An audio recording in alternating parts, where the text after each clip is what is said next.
Hello, friends. Welcome back to the Nope Coach podcast. I'm your host, Suzanne Culberg, welcoming back Greg Faxon. This time we are going to talk about weeks that work. We ended up on a tangent in the last episode, which is cool. That's life. And yeah, so Greg, walk us through this concept. I'm just going to be quiet and let you take the lead here. Yeah. So in the last episode, we talked about doing the least. And I think that's one of the most important concepts behind having a week that works. So what's the difference between a week that works in business and a week that doesn't work in business? So the first thing, a week that works, you get to Friday and you know that you got the important stuff done, right? That's number one. Number two, you actually started to see some results, ideally, from those things. So you get validation, because otherwise we can't sustain it, right? But it's not just about making money, right? Like you could have a week that feels very productive and you know that there's a lag effect with some of the results. Maybe you grew your audience, but that hasn't become income yet. Okay, so got the important stuff done. We got to see the results of it. But number three of a week that works is you have to have a good balance between work and rest and recovery, because you could do 5 12-hour days in a row and you did get results, you did focus on what matters, but you can't do that every week, so it's not sustainable. So that week doesn't really work. And so the program that we're putting together, which we can talk more about if it's helpful for folks, is really helping them build a structure for themselves now that they're an entrepreneur and they're in control of their days, that make sure they get the right stuff done at the right time in a way that's sustainable. I love how you say not only the right stuff, but at the right time, because, and this will be different for different people. So when is the best time for you to, record your content or write your blogs versus to do the doing? If you're a coach, to do the coaching. I know when I was very early in business, and we spoke on the last episode that you have a program for earlier in business, but I didn't ever consider when it was the best time for me. If someone was going to pay me, I would show up 10 o'clock at night, 6 o'clock in the morning, on the weekend. Like I had very poor boundaries, hence why my business is now what it is. But it's kind of like, it felt this kind of scarcity or lack that if I didn't say yes, then they wouldn't come. But in fact, it was flipping it around the other way. If you're like, this is when I'm available, people will rearrange their stuff to come and make it a priority, as opposed to, oh, well, she won't mind and she'll just let me keep rescheduling it. So I think part of, weeks that work is knowing when you work best, as you said, which things actually need to be done and which are, as you've said before, just admin. Because sometimes we're like, oh, I've done all this work. And it's like, no, you've procrastinated and, redone your website, but you didn't actually do anything that could technically be income producing. Yeah. And you literally get no credit for that stuff. Like you literally, it was purely a waste of time. There isn't even a manager saying, well, at least Greg did some work. Like it's as if you didn't do anything. So I just want to vibe on this, because the when is important. And in fact, when you're too open, it can actually hurt conversions. Like I think sometimes we think being more available is better.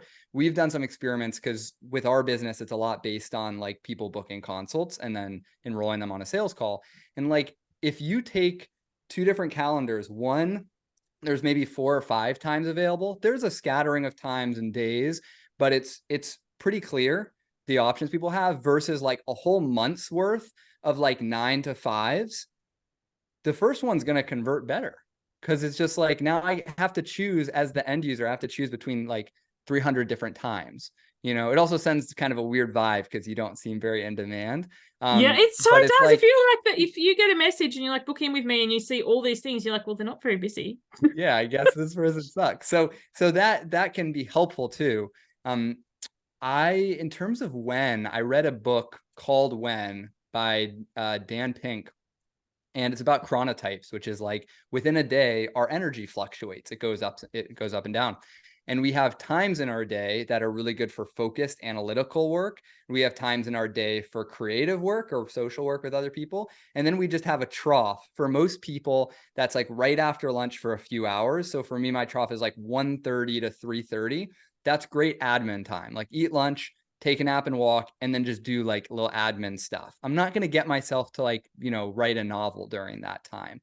If you know your chronotype, and I actually have if you search like Greg energy tracking, Greg Faxon energy tracking, you'll see I tracked my energy every hour for a week, and I put it on a little Google sheet, and I literally got a graph for myself of like, when is my peak energy, my lowest energy in the day, and when does it rebound.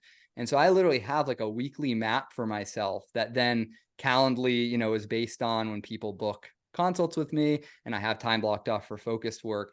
That really allows me to know when to do stuff. And that's helpful as an entrepreneur, because if you don't have not just the boundary of I end at 5 p.m., but the boundaries of like, ooh, I do focused work here, the more clarity you have, the easier it is to slot stuff in and just do it, versus looking at an empty calendar for a week and realizing you have this big to-do list and trying to make the two work together.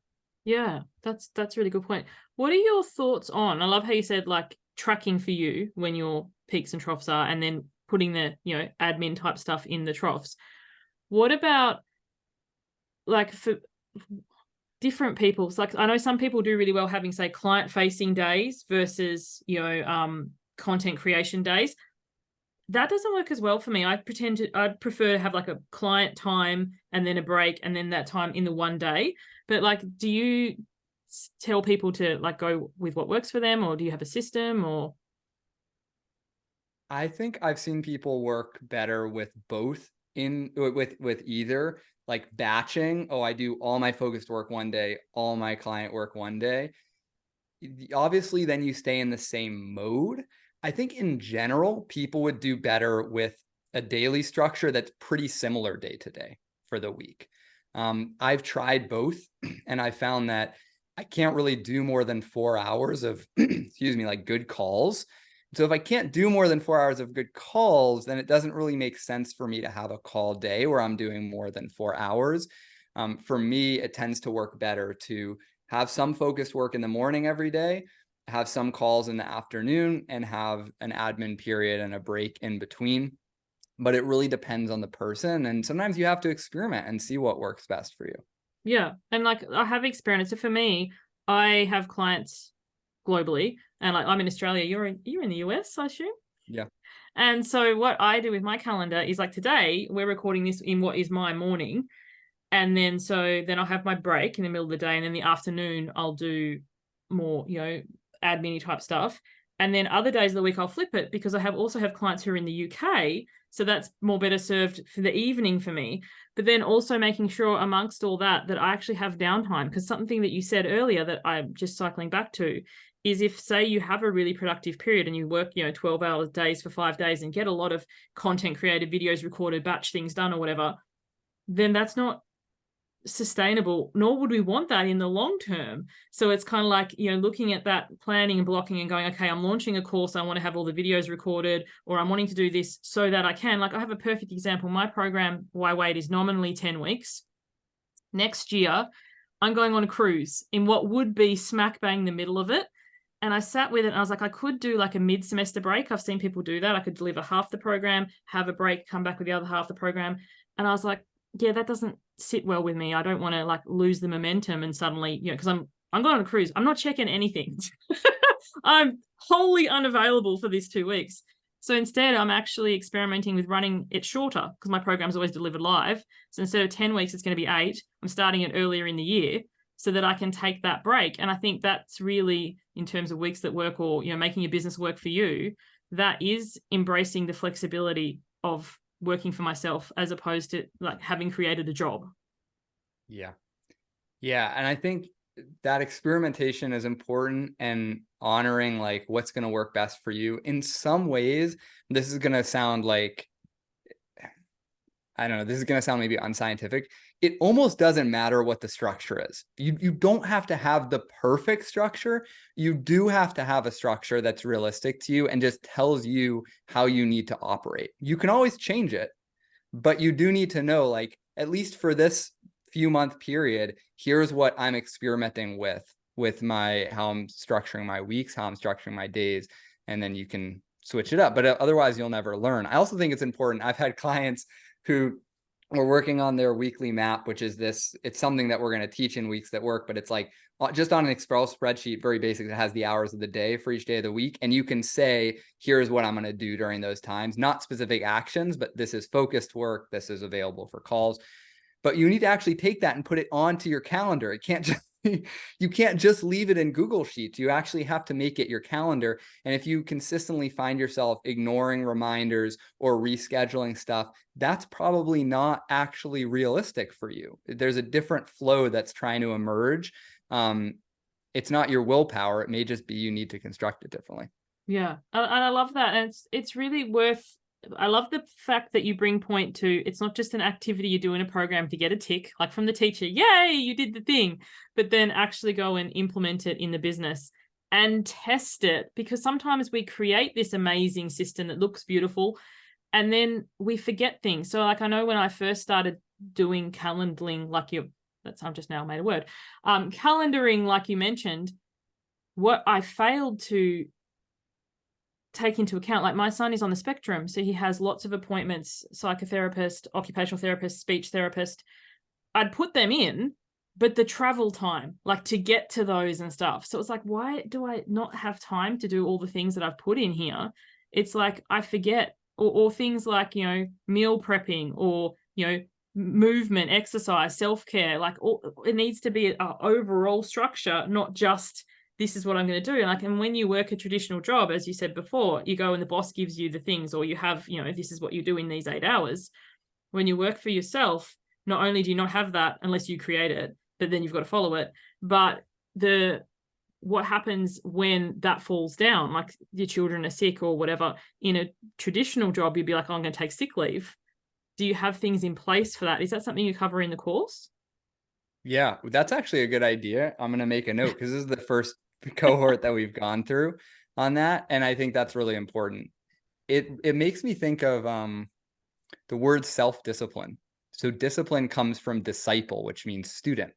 So self-discipline is basically being a student of yourself. And I think a lot of times when we think about discipline, we think about like forcing something or getting ourselves to do something. And discipline actually comes from learning what works for you and making an adjustment.